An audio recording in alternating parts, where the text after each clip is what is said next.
Hey y'all, what's going on? It's me, your girl, Antoinette, the founder of thhe Development Company. And if you are a part of if you received my newsletter, then you got the message that I said I will be coming on live tonight to share with y'all the book I was reading for the month of January and to discuss with y'all some characteristics that the book stated was very important for CEOs to have. So I'm going to talk about that tonight.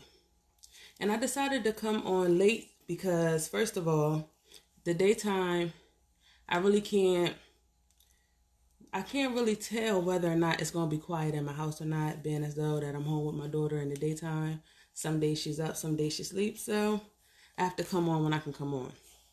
So I'm coming on late night. So if you missed this live, that's okay, because all my lives are posted to my YouTube channel, AntoinetteDevelops.com, or Antoinette Develops on YouTube, should I say.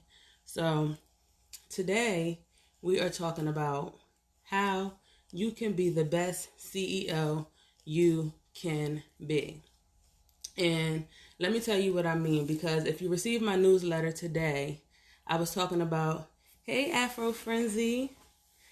If you received my newsletter today, I was talking about how I was having a conversation with a friend the other day, and I was telling her about this book that I was reading for the month of January, and here it goes, right?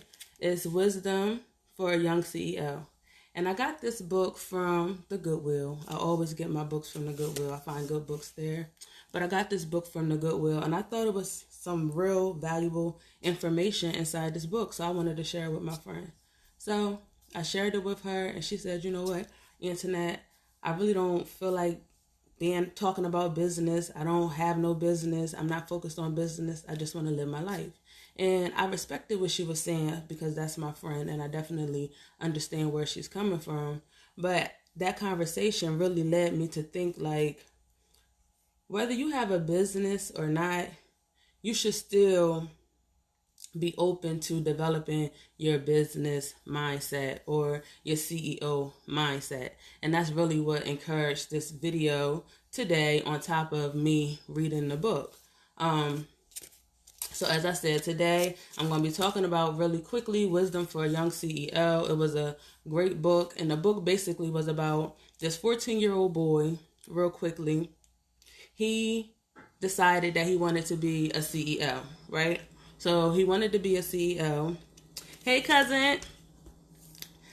He decided that he wanted to be he decided that he wanted to be a CEO. So he wrote at 14. He wrote to all these CEOs, and if you look in the back of the book, it's like so many CEOs that he wrote to get, like, can you say, to get like tips, tools, and strategies on how to become a CEO. And they all wrote him back, and basically they share with him 7 characteristics that all CEOs have in common. And I'm going to share with y'all 3 of the 7 today. This is like a 2-part video.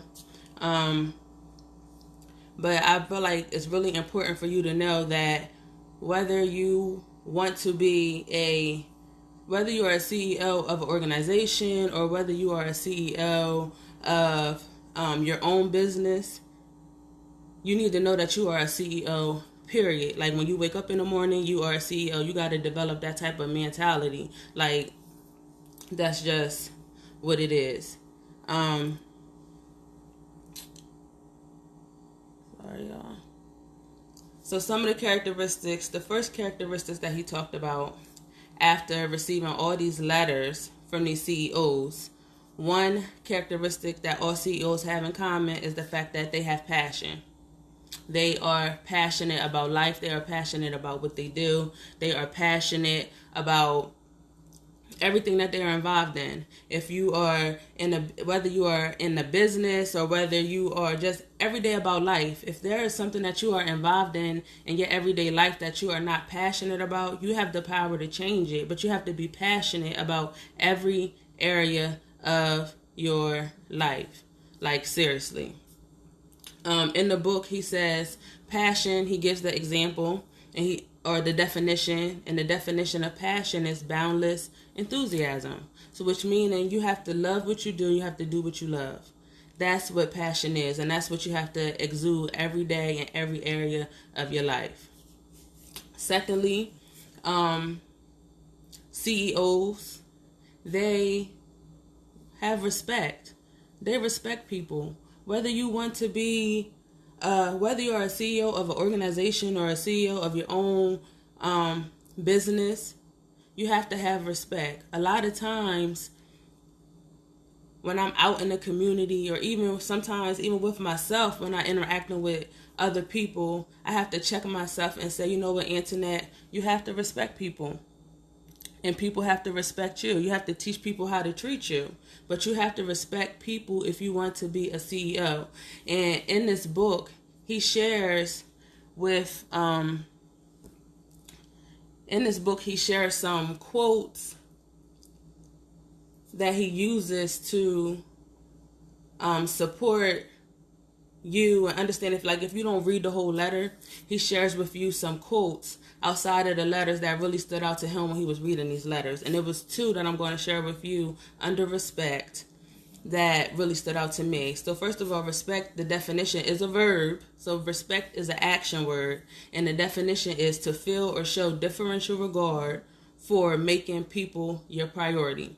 Okay? So one of the quotes was, I try to hear things through the ears of others and see things through their eyes. So that's how one of the CEOs of one of these major organizations, he said that that's what he tries to do, and that's how he shows that he has respect for others, by listening through the ears, listening through their ears and seeing through their eyes. So once again, going back off of what I was talking about last week, when you're trying to live your best life, it's not about you. It's really about other people and how you treat others.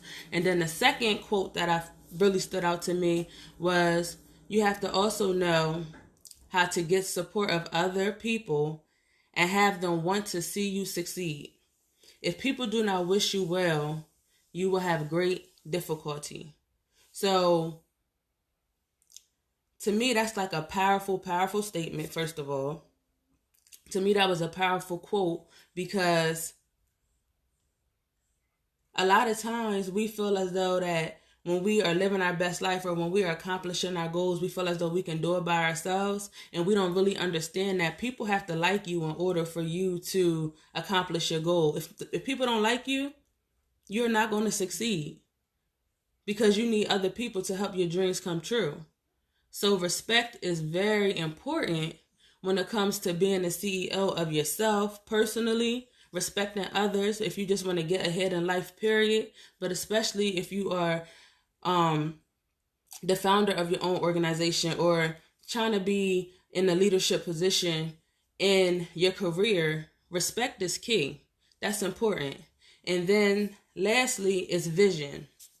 In the book, Wisdom for a Young CEO, after interviewing or after receiving all these letters from these CEOs of these major corporations, one of the major themes that also stood out was having a vision. If you want to be a CEO of yourself, if you want to be a CEO of an organization, you have to have a vision, which means intelligent foresight. And according to Wisdom for a Young CEO, he states that under vision, the CEO stated that you have to be able to clearly communicate your vision. You have to be willing, and you have to clearly be able to communicate your vision. You also have to know that a vision involves others. Always when I talk about a vision, I like to say in the Bible, it says you need two people. God doesn't say you need one person. It says you have to have two people for your vision to manifest. All it takes is two people, not one person. So your vision involves other people, right? Also, you have to share your vision. When it comes to your vision, you have to be able to share. A lot of times when I'm working with people, I hear people say that they don't want to share their vision because they're fearful that people might steal their vision. And that's not going to happen, because at the end of the day, somebody can steal your vision, but they can't steal your sauce.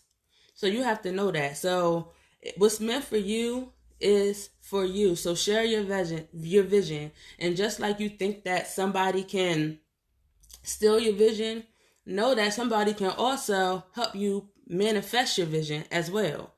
So know that it might be negative energy out here, but it's also positive energy out here that can combat that negative energy. So you got to believe that, and you got to know that.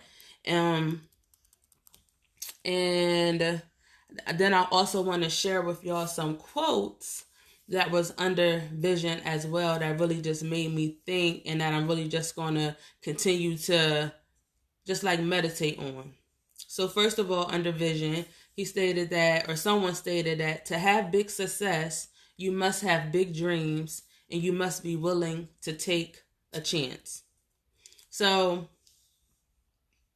I want to read that again, because you have to be willing to stretch into a vision. And a lot of times I find when working with people, people have these really, really small visions of themselves. So the quote was, to have big success, you must have big dreams and you must be willing to take a chance.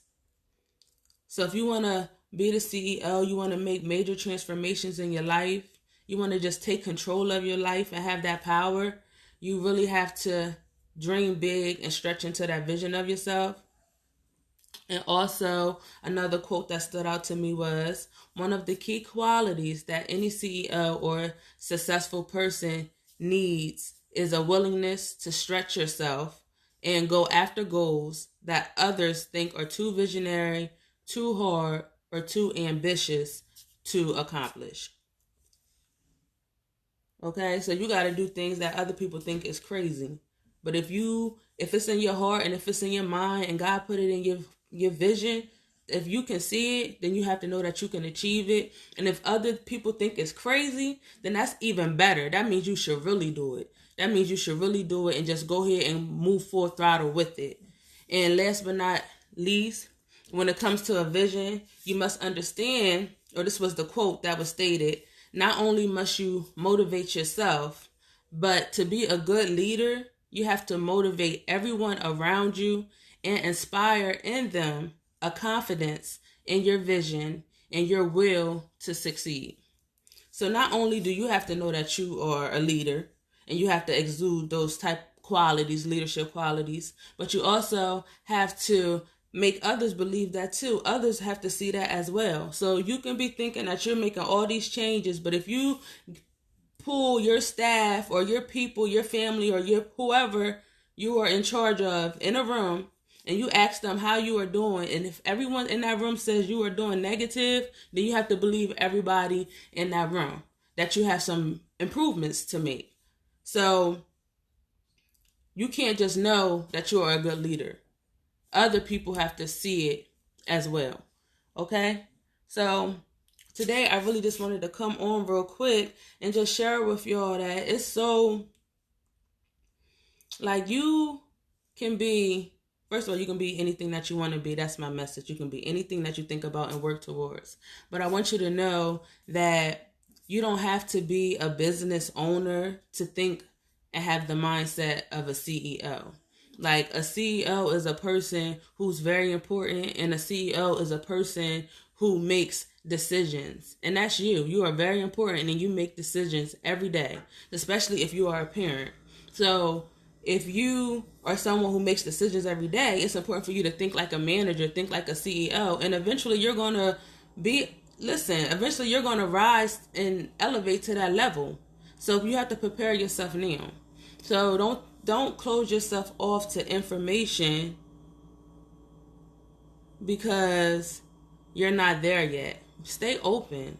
Just stay open. And that's all I have to say. And then tomorrow, I'm going to come on and I'm going to share 4 through 7, those qualities that he shared in the book that really makes successful people and successful CEOs. And just understand that you are the CEO of you first. So this information is still important for you. I'll talk to you tomorrow.